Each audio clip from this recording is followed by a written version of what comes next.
Following the crackdown on illegal workers and immigrants in Saudi Arabia, Malacanang assured the OFWs of consular supervision and support in view of the reported abuses being committed by the Saudi law enforcers. Let us hear the report of Mai Mapili. Malacanang assured support for Filipinos affected by the crackdown of illegal immigrants in Saudi Arabia.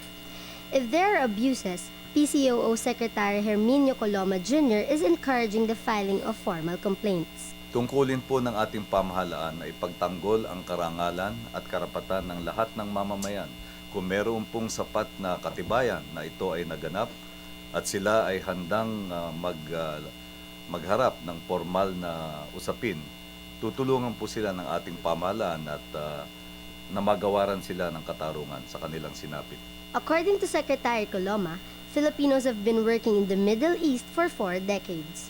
It was heralded as a stopgap measure while dealing with economic adjustment problems largely brought about by the oil crisis. Nagkaroon naman po ng operation of the principle of comparative advantage no, sa economics. Sila po ay may langis, tayo ay merong abundant human resources, nangailangan po sila ng skill sets ng ating mga mamamayan. Kaya po ito nagpatuloy. This practice has flourished over 4 decades. The palace official adds part of the government's program of inclusive growth is to create jobs in the country.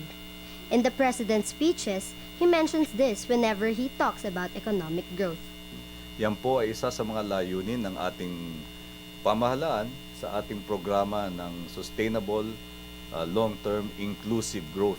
That we are able to create sufficient job opportunities, that we are able to create attractive job opportunities para po maging katanggap-tanggap ito sa ating mga mamamayan na kahit na meron silang option na tignan ang mga job offers sa ibang bansa, ay magkakaroon din sila ng clear option na magtrabaho dito sa ating sariling bansa at maiwasan na no, yung mga side effects nung pagiging hiwalay sa pamilya, pagiging hiwalay sa mga anak, no? At yung pagkasira ng maraming tahanan na konkretong naranasan na po natin sa halos dekada na pagpapadala ng ating mga manggagawa sa ibang bansa.